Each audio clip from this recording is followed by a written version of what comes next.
শাম্মাম এত জীবনে নাম শুনিনি। ইয়াল্লা হাবিবি কাইফা হালুকা আব্বাই সাইদা তোমার লাগি কি লই আইছি। এই অসিজনে ফুট পেলি কই? আরে এই ফুইট না, এই হচ্ছে তাই আরবের বিখ্যাত বল শাম্মাম। তো শাম্মাম দেখাই তো ফুটের মতনই। সি নাই ফুইটের না, নেয় তো ফুইটের খালা তো ভাই। তো শাম্মাম খাই কেমনে? আমিও তো কোনো সময় খাই নাই, কোন থেকে হুদাও খাওয়ান যায় আবার শরবত বানাইয়াও খাওয়ান যায়। ফেলে যাই তোর মায়ের শাম্মাম কাটতে ক। এই গরমের মধ্যে শাম্মামের শরবতই বানাবি না। আচ্ছা ঠিক আছে আব্বু, যে গরম পড়ছে তাহলে শাম্মামের শরবতই ভালো হইবে। আচ্ছা তো বানা যাই। আচ্ছা ঠিক আছে আম্মু, এই ধরো শাম্মামটি কাটতে দাও। দিতে আসি। শাম্মাম এত জীবনে নাম শুনিনি।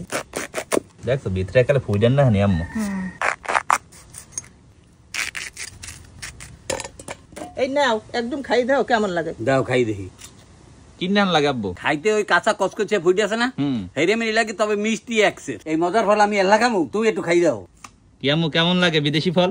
এই মজা। আম্মু শাম্মাম কাটতে দেছে, এখন আমরা শরবত বানানো শুরু করব। শাম্মামের শরবত বানানোর পান্নে প্রথমে আমরা ব্লেন্ডারের মধ্যে দিতে আসি লেবুর রস, বিট লবণ, চিনি, পরান জুরাইনার পান্নে বরফ, ফ্রিজের ঠান্ডা পানি।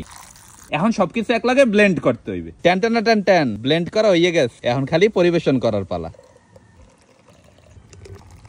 পরান ঠান্ডা করার পান্নে দিতে আসি বরফ। ঠান্ডা ঠান্ডা এরমে শাম্মামের এক গ্লাস শরবত খাইলে মন দেল সব জুড়াই যাইবে মনুরা। জীবনের প্রথম আব্বুরে লইয়ে শাম্মামের শরবত খাইতে আসি, এখন দেখি কেমন লাগে। আব্বু শুরু করো, বিসমিল্লাহ।